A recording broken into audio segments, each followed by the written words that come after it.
Hi guys, quick video about the upcoming Wolves player Chiquinho that hopefully is now announced by Wolves later today. We saw photos of him in the Molineux, photos of him in the new Wolves top, hopefully ready to join the pack.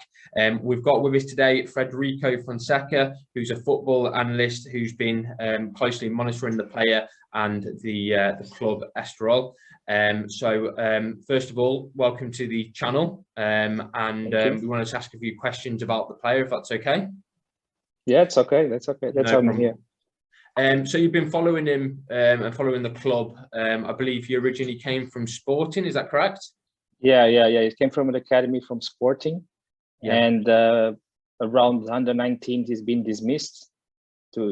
First of all, he's been on loan in Tondela. He's been on loan in other clubs. And then he's been dismissed from Sporting, and Estoril got him for 123 team, and he was one of the best players in 123. They won the league of 123 league as well.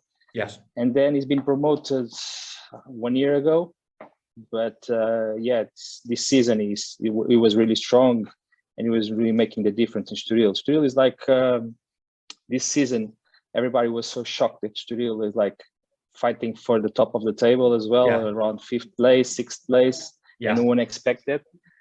And we have a good coach as well that promotes a lot of youths and make them play like kind of Bruno Lage style as well.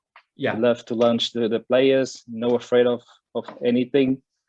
And Chiquinho was making the difference a lot this season. I can compare him a little bit. It's not exactly the same like Nani, when Nani was in Man United, before he went to Man United, actually. He was really powerful. He changing his speed with the ball very quick.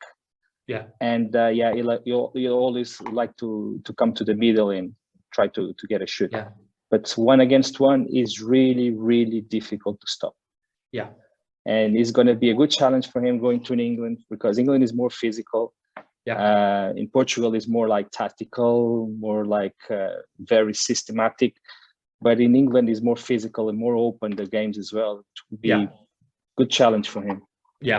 So because we've seen some photos of him at the moment doing his medical and stuff, and he looks like maybe for the Premier needs to bulk up a little bit, because we've had a lot of players come from Portugal, and the first thing they struggle is with the intensity, the aggression of the league. We saw Neto took about 6 months, and really Podence took about 6 months before he really came on. And we're seeing that with Fabio. He was really lightweight when he first joined, and now we see he's put a bit of size on. He's got some videos on Instagram now of quite heavy bulk training that he's doing to try and build his muscle mass. And he's improving. You can see he's improving. The bigger he gets, the better he is now. He's pushing people away, and so I think maybe that's the first thing they'll do is try and bulk him up a bit. Definitely.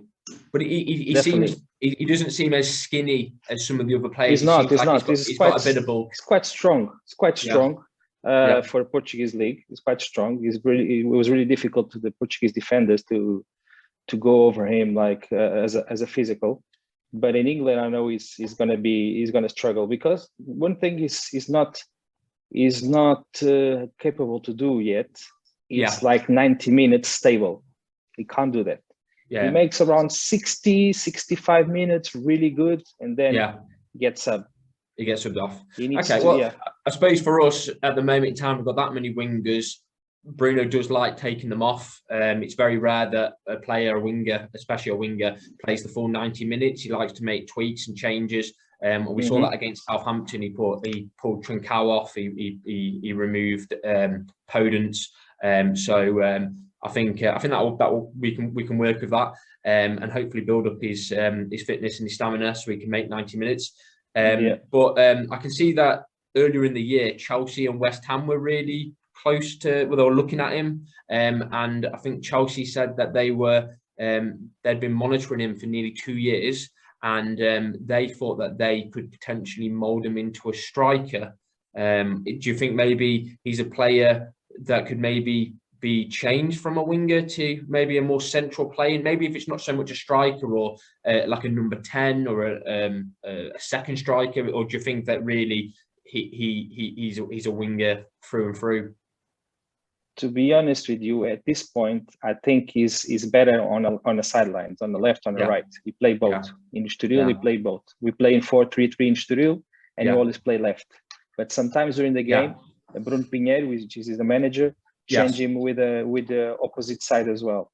I don't think at this point he will play in the middle, because he's really like familiar with those movements from the sideline to the middle to shoot. And I think he was out, will be a little bit out of this what he used to. I know you guys play 3-4-3, right? Yeah, that's the formation we play. We were hoping maybe at the end of the season, if we can get a centre back that's comfortable in a 4 or has got experience in a 4. At the moment, Bruno said that he doesn't trust our defenders to play at 4. He doesn't so much. It's not so much trust. They just haven't really played that much in a back 4. They're so used to a back 3. So I think maybe with the time they have off in the summer, training, practicing, if they get another centre back in that's very used to a back 4, I think then we can maybe play a number 10 attacking midfielder, a second striker. I really do believe that Hwangi Chan was brought in to be a second striker in the future. He's playing as a winger at the moment because we haven't got that position available at the moment with the current formation. But it's interesting to see that Chelsea thought that they could mould him to be a striker, and maybe that's why it didn't go through. Maybe he rejected that, or maybe I didn't listen to those news in Portugal though, to be honest. I know like some of the news clubs in England that we saw. You don't know how true it is, but there was many links suggesting that Chelsea and West Ham, but West Ham were looking at buying him as a winger. So it was just Chelsea that saw that potential to be a striker. But you never know. With Bruno Lage, you can see that he's had players that have come to him that have been one position and he's changed them. So maybe we'll see what Bruno thinks. Maybe you'll keep him as a winger. Maybe you'll change him to be a different position. Who knows? But he seems like a really exciting player. I know a lot of the fans are looking forward to seeing him. For me, like he's really a cheap player for you guys. He's really cheap. For me, it's really cheap, and I'm really surprised. Like I said to you before, I'm really surprised that the bigger teams in Portugal, even Braga, who is not a bigger team, it's not a big team, didn't try to get him. Because he was making sensations in this league this season. I saw that apparently out of all the leagues, Sporting were very close the last couple of weeks. Yes, they talked about it. I don't know if it's true. But some rumors, some rumors about it. And a lot of people said if he signed for Sporting, instantly his value would go. If he was at a club like Sporting and not Estoril, he would be worth 10, 15 million. People were saying like they could probably ask for that much. I don't know if someone would pay it, but they could ask that much for him. But so compared to some of the players at Wolves, who would you say he's most compared to? Is he similar to Neto or Podence? His movement? No, I think Neto is really straightforward. He's really powerful now. Neto was a big surprise to me, to be honest, in Wolverhampton. I was really shocked. Like he is in Braga, he was quite good. Then the people talked about him to come to Benfica as well by the time, and everybody was complaining because it was too expensive. Of kind of those things. And then when I saw his last season in Wolverhampton, it was outstanding. I was like, wow. It was amazing. But no, he should be back soon. So we should really see him back on the pitch again really soon. And I know a lot of the fans really missed him. But to be honest, I don't see. Carry on. No, I was saying, like, to be honest, I don't see any player in your squad similar to Chiquinho. Maybe Podence make the same movements. But he's not the kind of player. I think Bruno, with any transfer we do, he almost handpicks the players. So he likes to bring people in that are completely different. I don't think he would have brought someone in that was similar. He likes to bring players in that he can bring on, and each of them are individually good at a certain technique, a certain style of play, and that's how he changes games. So I think that's why he was really looking for a different player, someone that he can bring on that can change the the way Wolves play. But seeing some of his goals, he's very skillful. I've seen some of his highlights of some of his best goals, and he seems very composed. And I know some of our players struggle with the last third, like Traore, with decision making, taking shots on, whether to go around. It's not his case. It's not his case anymore. I saw one goal his last touch in the ball. I saw one goal where he went past the keeper. I saw another one where he lobbed the keeper, and he just seems to have a good decision making when he hasn't got much time, which is something we need. But we're really excited to see him play, and I just wonder if he will get many minutes. There was rumours from quite a reliable source that if Bruno doesn't think he's quite ready yet, they may loan him for 6 months, and then he joins the squad in the summer. To Switzerland? To Switzerland? I don't know, because I think they're quite stocked up at the moment. Grasshoppers have got quite a few. I know Leo Capagna's gone, but he's completely different. He's a striker. I think they've got quite a lot of wingers. I know him. He played in Portugal as well. Yeah. I wonder if maybe they'd loan him back to Estoril. If maybe if they want him back to finish the season while he's done so well, or maybe he goes to a higher club. Like maybe goes to like Benfica or Sporting or something like that, or maybe if they take him to the Championship, because then you'll get. To be honest, what can I see in your squad at the moment? He doesn't have many options to change the game. No, he hasn't. You know what I mean? Yeah. Like now he's gonna have Neto. Yeah. And he's got Traore, but his decision is horrible. Yeah. He's really fast, really strong, but his decision is like just horrible. And the thing is, and he doesn't have anyone.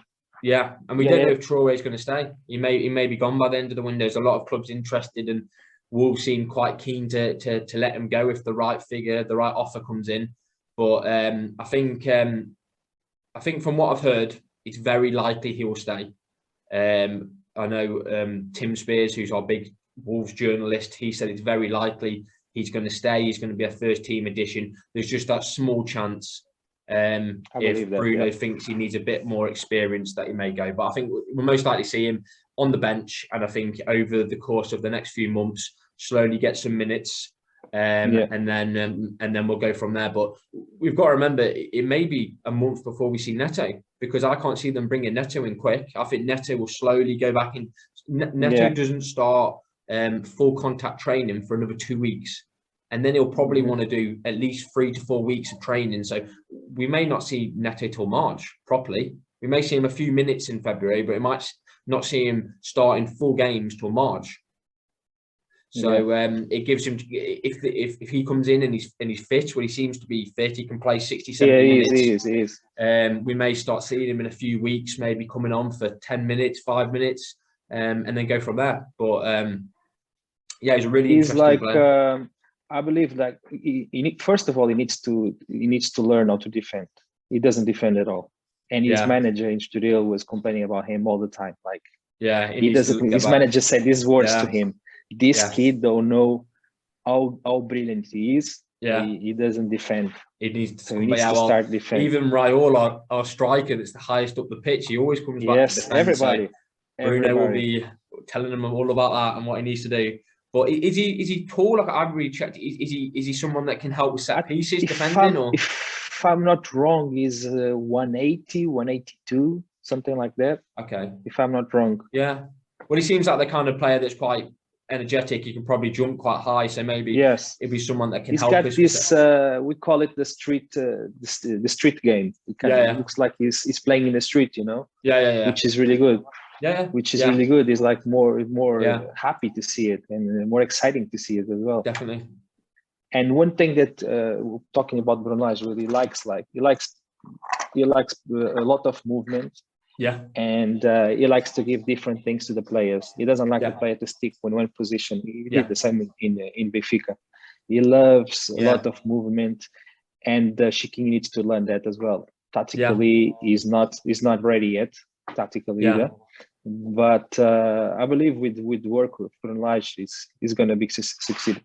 Yeah, well, I think he's a perfect manager for that player. If you look back at his experience, he's so good with younger players, people that have come up from youth squads. If you just look at his Benfica team, he basically transformed the careers and lives of some of those players. He changed them from being average players to world class.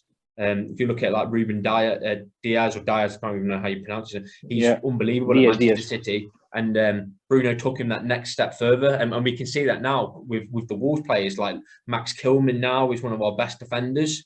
So good. So good. And so good. You can just see he's worked wonders. And look at Moutinho. Moutinho is a really good player, but he wasn't working that well last season with Neves. But now Bruno has got them working because they're so similar. They were struggling last year because they're too similar, but Bruno's got them doing slightly different roles, and it works really well. So he's got a great manager. Your football changed a lot from last season to this season. It's completely different. And we've done all that. We've done all that about Neto. So it'd be really interesting to see what can happen when we've got probably our best player back on the pitch. What I was going to say, whilst you're on the channel, you may not know this player, but we've got another player that's on loan in the Portuguese league for Tondela, and it's the striker Renat Dadashov. We're just wondering if how he's got on, if he's had a good season. Do you think they may make an offer, or do you think he's done okay? Not a lot of us haven't really seen how he's got on, and there was hope of some fans that maybe he would have stayed for a part of the season, but he did get loaned out. I'm gonna be honest with you. I'm not following Tondela much this season. What I read in a newspaper and everything, he's doing well. He's doing well. He's playing all the time now since 4 or 5 games. Then he had COVID as well. He's been out for 1 or 2 games. I don't remember. But what I read, yes, they're happy with him, but I don't know if they're going to make an offer or not. I know that Dadashov, because he played in Estoril as well before he went to Germany and everything. And I think he's a good prospect. He's still young, isn't he? He's really strong. He's for a striker. He can shoot the right, left, head. But I think his problem is here. He looks like when I was in Estoril, I used to go watch the games. He loses his temper really, really fast, really easy as well. Well, I know he helped him out in the cup. They had a cup game, I believe. 2 weeks ago or a week ago. He scored a last-minute goal and kept him in the cup, didn't he?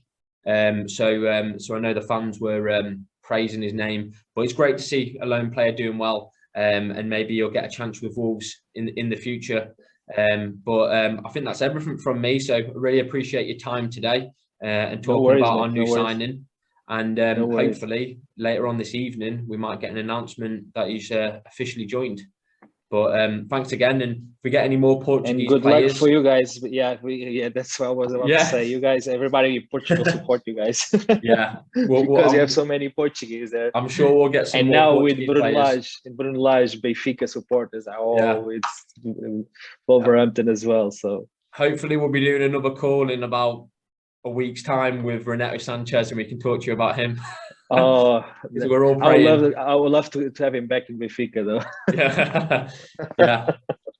Okay, then. Well, it was a good addition for you guys. No worries. Thank you. Bye bye. Take care.